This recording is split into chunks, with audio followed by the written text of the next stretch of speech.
It is my great pleasure to introduce to you Madame Flavia SCHLEGEL. Flavia SCHLEGEL is Assistant Director General for the Natural Sciences at the United Nations Educational, Scientific and Cultural Organization, UNESCO, in Paris. Flavia SCHLEGEL took up her present duty as Assistant Director General for the Natural Sciences 2 years ago. Before, she was working as Director of SwissNex in China. Our Chinese colleagues certainly remember that she was building up the science hub in China, located in Shanghai. Before that, she served as scientific counselor for the United States and Canada, for Switzerland in New York and Washington, D.C. And she was previously a vice director and member of the executive board of the Swiss Federal Office of Public Health in Bern. She is a medical doctor, but also holds a master's degree in organizational development. GRF Davos has a long-standing tradition with UNESCO, and vice versa. UNESCO has honored IDRC at every IDRC conference for the last 10 years, and we are very grateful for this cooperation, which led then also to the signing of a memorandum of understanding in 2012, and which we are elaborating stepwise also into the future. May I ask you to join me on the floor, on the stage, Flavia? The floor is yours. Thank you very much. Thank you very much. Thank you.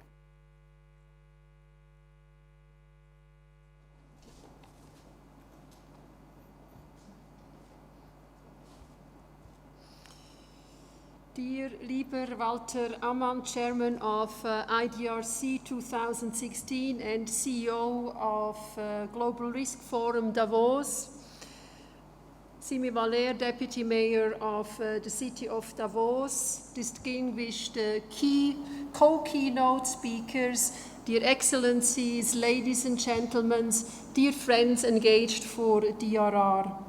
It gives me great pleasure to celebrate with you all this 10th anniversary of the International Disaster and Risk Conference. And I would like to thank Walter Ammann for inviting me, and I would like to congratulate you, Walter, but also your team, the Secretariat, obviously all the co-hosting, co-organizing organizations and the sponsors, but in particular, you, all the participants, the speakers, the moderators, the ones going back to your home countries and reporting on the outcomes of this conference.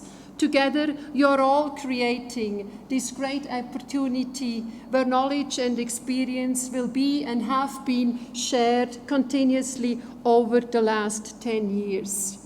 And I'd like to thank the ensemble now, just showing us how by combining different cultural skills, how you can actually create a new ensemble of cultural expression, of measure, to maybe have a response to new challenges we are facing. And we're very much looking forward to the next two presentations and to the music of the ensemble. In this moment of celebration, please also let me pause a moment to express UNESCO's deep sympathy and sincere condolences to the victims and their families and friends of last week's devastating earthquake in Italy.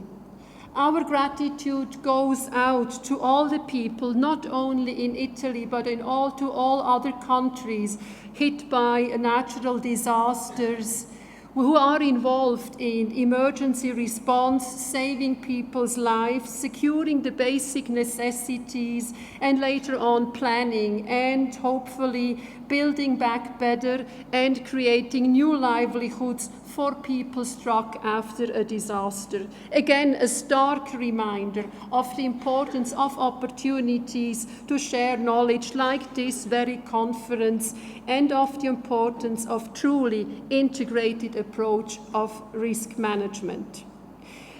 Walter already mentioned it. In 2011, he himself and the Director General of UNESCO, Irina Bokova, formalized a memorandum of cooperation. The purpose of this memorandum, not only to be a nice paper on the website or in a drawer, but really to create a framework for cooperation between the two organizations to foster disaster risk reduction applications for the benefit of society and the environment.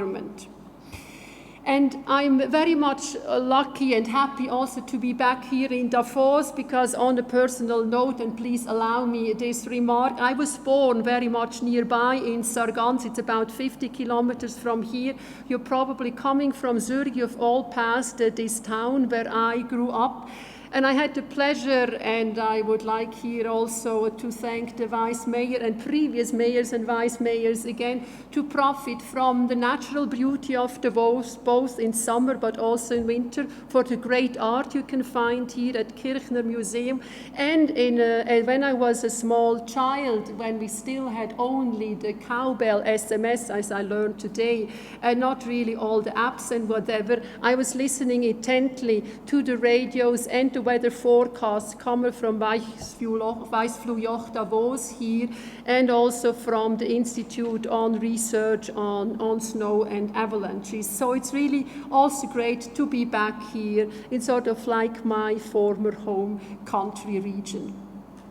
I recall that at the Sendai Conference on DRR in March 2015, the Secretary General of the United Nations, Ban Ki-moon, mentioned the 4 major milestones of 2015 towards a new sustainable future. It was, of course, the Sendai framework for DRR itself, which was agreed upon to assess global progress on DRR, as well as the priority actions to be undertaken and the role of all the stakeholders involved.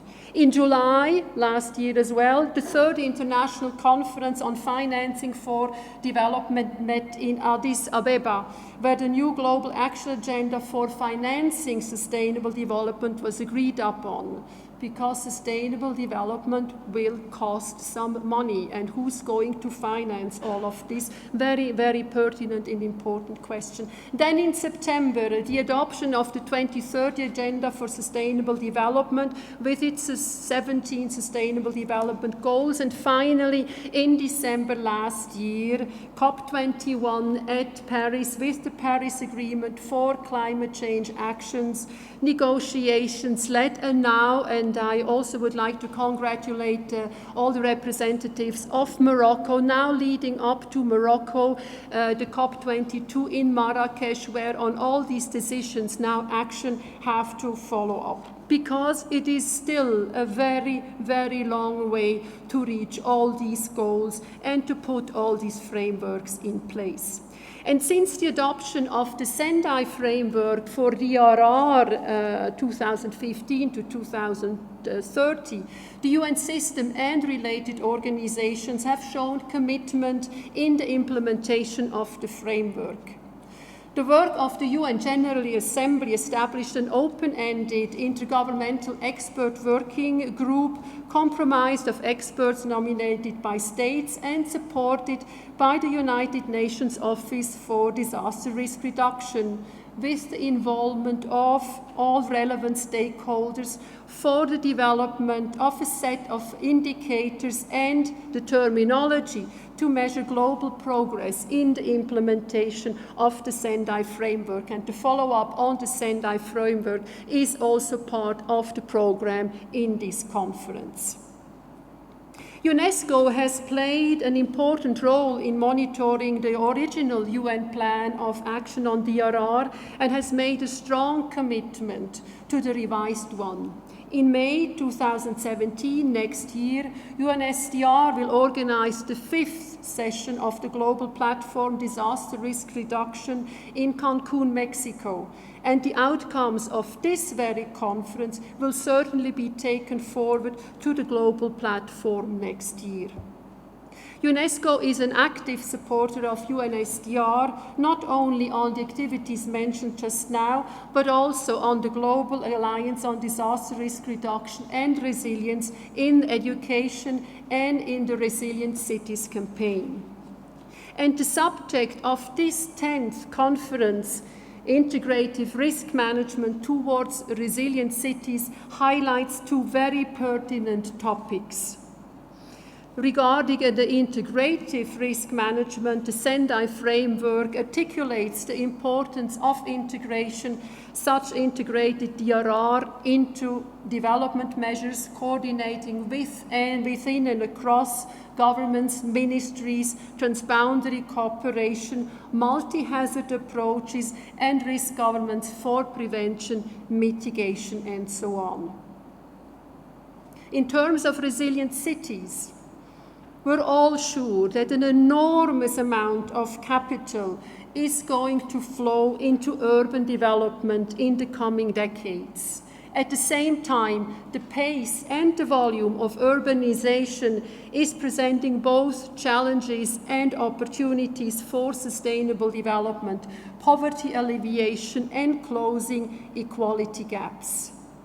All actors, I hope, will also meet at Habitat 3 conference in October in Quito, Ecuador, where the new urban agenda, which should actually respond to all these great development frameworks which were adopted last year, should be discussed and come up with solutions for the future when it comes to safe and resilient urban development.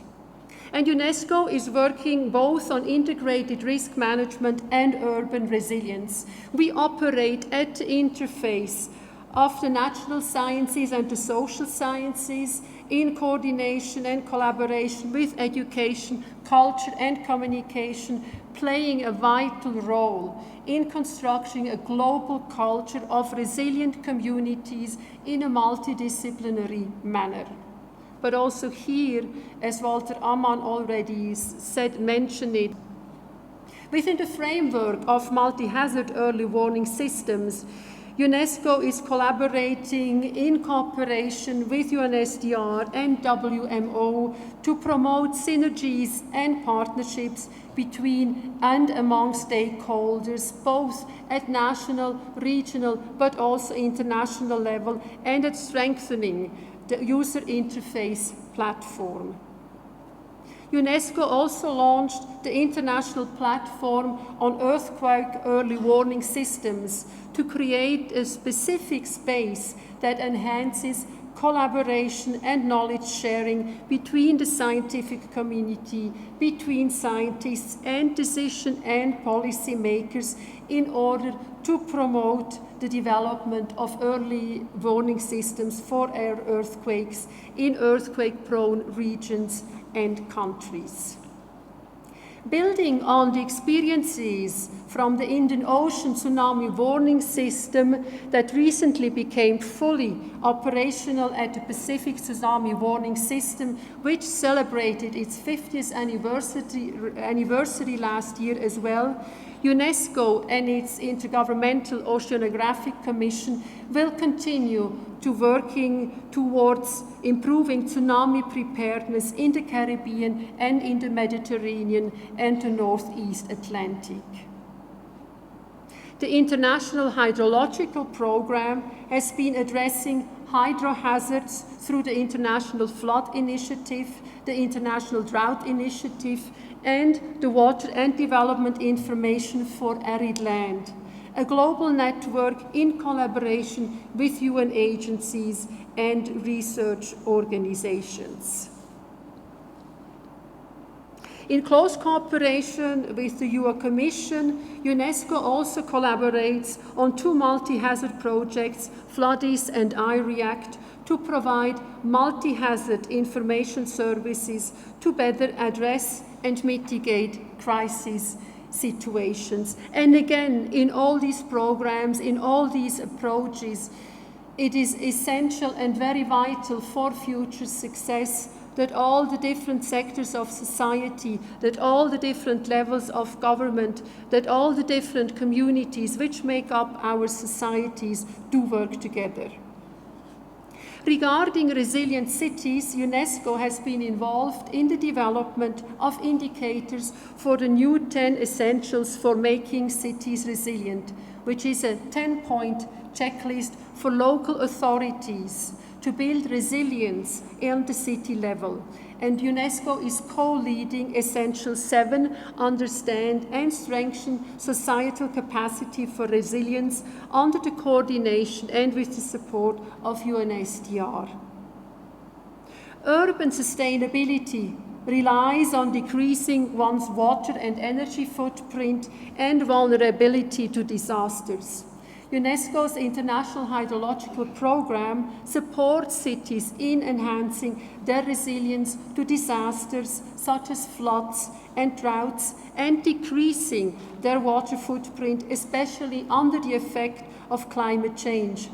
An example of such work is the recently established Megacities Alliance for Water and Climate, which held its second session in June in Paris after the flooding which faced France early this summer. UNESCO is pursuing in an interdisciplinary manner to secure the safety of vulnerable non-engineered construction in which 90% of the population of the developing world live. UNESCO is also organizing a session here in Davos to discuss in an interdisciplinary way acceptable solutions for securing urban safety from cultural, engineering, economic, social, and policy perspectives. Together with the International Platform for Reducing Earthquake Disasters that facilitates the development of technical and policy guidelines in order to reduce earthquake disaster risks. The platform also sends expert teams to countries after an earthquake and analyses the causes of the building failures. The results are used to investigate whether the current built environment policies are adequate to protect the people from the risk. And also these issues of building codes and how to enforce them is the topic of some of the sessions during this conference. UNESCO is committed also to play an active role in the follow-up to this conference, and we are looking forward to developing and strengthening the partnerships contributing to disaster resilience. The Global Risk Forum Davos and the International Disaster and Risk Conference count among such partnerships. So are many of the institutions and networks which are represented here or to which you belong. We are all ready to cooperate with each other. In closing my speech, I would like to quote a line that I heard in a meeting with Professor Nishikama just before this opening ceremony, and I hope to quote you correctly that a Japanese proverb says, "Disasters happen when people forget about it." And this really implies also and shows the importance of always being aware and prepare for natural hazards. And I'd like to thank again Walter Ammann and his team to provide this very opportunity over the coming days. And I hope that all you, the participants, can benefit from sharing of experiences and knowledge so that we can be better prepared for disasters to come. Thank you very much for your engagement, for your commitment to the cause of disaster risk reduction. Thank you.